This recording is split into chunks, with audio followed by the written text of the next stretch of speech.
Сәлем баршаңызға, құрметті оқырмандар, қалайсыздар? Бүгін сіздермен осындай күшті, керемет бургердің рецептімен бөлісейін деп тұрмын. Булочкасын да өзіміз жасайтын боламыз. Үй жағдайында өте керемет әрі дәмді болып шығады. Менімен бірге дайындап көріңіздер, үй ішілеріңізді, бала-шағаларыңызды қуантып қойыңыздар. Онда бастадық. Алдымен қамырын илеп аламыз, жылы сүтімізді құямыз, қантымызды, тұзымызды саламыз, және де бір жұмыртқаның ағын саламыз, және де меншіктің көмегімен жақсылап араластырып аламыз.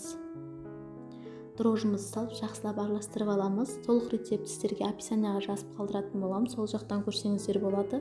Ұнымызды салып, алдымен лопатканың көмегімен жақсылап араластырып аласыздар, қоймалысын қою болғанға дейін. Одан кейін барып, қалған ұнымызды салып, қолымызбен жақсылап қамыр илеп аламыз. Бізде осы тестадан 7-8 штук бургер шығарды, булочкалары.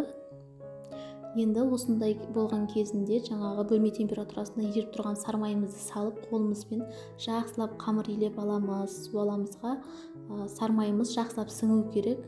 Әбден соға дейін жақсылап осылай қамыр илеп аласыздар. Бізде өте керемет, қолға жабыспайтын әдемі қамыр пайда болады бұл жерде. Сіздерге көрсетіп өтемін. Столдың үстіне алып, кішкене ұн сеуіп жіберіп, столдың үстінде илеп алсаңыздар да болады. Біздің осымен бургеріміздің булочкасының қамыры дайын. Жылы жерге бетін жауып, крышкасын 1,5-2 сағатқа қойып қоямыз. 1,5-2 сағатта біздің қамырымыз осындай күшті, керемет болып көтеріліп шығады. Қараңыздар, қолға жабыспайды, өте әдемі және де ыңғайлы қамыр болады. Ыдысымыздан шығарып, енді осы тестамызды 7-8 бөлікке бөліп аламыз, суала етіп. Сіздер егер кішілеу қып жасайын десеңіздер, мини бургер етіп, кішілеу етіп істесеңіздер де болады. Барлық суаламыздың грамдар бірдей болсын десеңіз, грамға өлшеп, әдемілеп істесеңіздер болады. Бәрін бірдей етіп, листімізға пергамент қағаз төсеп, жаңағы зуалаларымызды қойып, бетіні 15 минутқа жауып қоямыз сүлгімен. 15 минут демалғаннан кейін бетін осылай басып шығамыз, жалпайтырып, бәрін бірдей етіп жайсаңыздар. Басқан кезінде, піскен кезінде бірдей топ-томалақ әдемі болып шығады. Сондықтан бірдей етіп жаюға әрекет жасаңыздар. Осылай бетін жайып, тағы да бетін сүлгімен жауып қойып, 15 минутқа демалтырып қоямыз. 15 минуттан кейін уже бізде осындай әдемі болып көтеріліп ісіп шығады. Бетіне жаңағы алып қойған бір жұмыртқаның сарысын бетіне жағып шығамыз. Осы жұмыртқаның ағын жаңа біз тестаға салып жібердік. Сарысын осылай бургеріміздің булочкасының бетіне жағып аламыз, жақсылап. Барлық жеріне бірдей етіп, сары етіп жағыңыздар. Піскен кезде қызыл әдемі, жалтырап әдемі күшті болып шығады бургеріңіздің булочкалары.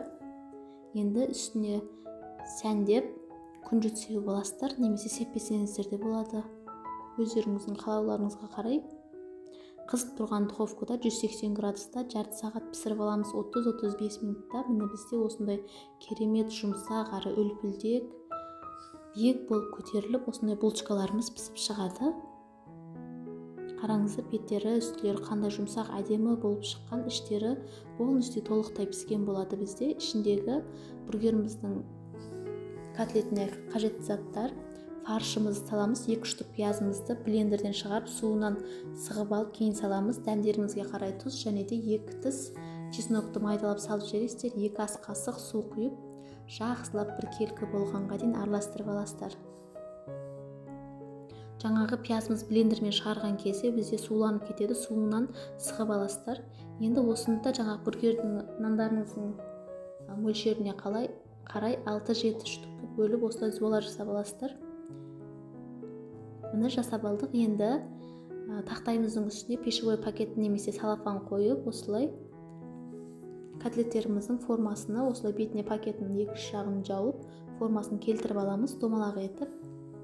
Бізде жаңағы піскен булочкаларыңызды үстіне қойып көріңіздер. Булочкаларыңызды сәл үлкендеу қылып жаясыздар. Сол кезде піскен кезінде, қазір бұл еті кішірейеді, булочкаларыңызбен бірдей болып әдемі болып шығады. Қызып тұрған табамызға май құйып қыздырып аламыз, және де жаңағы бургеріміздің котлеттерін пісіріп аламыз.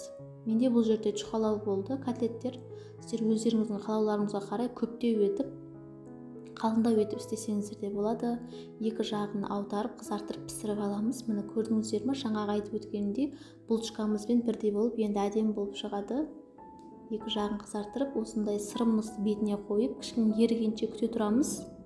Дәмді болып шығады. Ішіне туралған бәдірең, помидор және де пияз, салат жапырағы, жаңағы сырымыз, бізге ішіндегі начинкасы. Енді соусыны жаңағы майонезбен кетчупты араластырып, және де 2 тіс чеснокты осылай майдалап турап немесе езіп араластырсаңыздар болады. Ащы қып жейтін болсаңыздар, горчица салсаңыздар да болады, өте керемет болып шығады. Мен бұл жерде горчица салған жоқпын. Араластырып аламыз біркелкі етіп. Енді суып дайын болып тұрған булочкаларымызды екіге бөліп аламыз. Қараңыздар, міне аралары өте әдемі болып шыққан, толықтай піседі. Осындай жұмсақ керемет болып шығады. Дәмі де тура көшедегі бургер сатып алып жейтін бургердің дәмі сияқты болады. Ішіне біраз қасықтан жаңағы соусымыздан құйып, жағып аламыз. Біркелкі етіп барлық жеріне тигізіп, үстінен салат жапырақтарымызды қойып шығамыз. Кішілеу етіп қойсаңыздар да болады. Жаңағы котлетімізді сырымыз түсірген етіп сөйтіп қойып аламыз. Сырды өйтіп ерітпесеңіздер де болады. Бетіне помидор, начинкасы өздеріңіздің қалауларыңызға қарай бәдірең саласыздар, пияз саласыздар. Пияз салу міндетті емес, өздеріңіздің қалауларыңызға қарай. Енді бетіне жабылатын булочкамыздың жартысында де осындай соусымызды құйып, әдемілеп жағып аламыз. Енді бургерлеріміздің бетіні жауып, міне қараңыздар, осындай әдемі күшті болып шығады. Міндетті түрде жасап көріңіздер.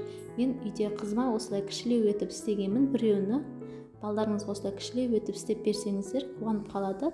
Осымен біздің бургерлеріміз дайын. Міндетті түрде дайындап көріңіздер. Үй жағдайында өздеріңіз қалаған начинкамен өте күшті болып шығады. Обязательно көшеге шығып қаладан полемонға алғаннан өздеріңіз үйде дайындап жеген жақсы. Іштерін қараңыздар, сочный болып шығады. Парақшама тіркеліп кетуді ұмытпаңыздар, лайк басып кетіңіздер. Алдағы уақытта көптеген рецептілермен бөлісетін боламын. Сіздермен бірге болған Зұлхұмар.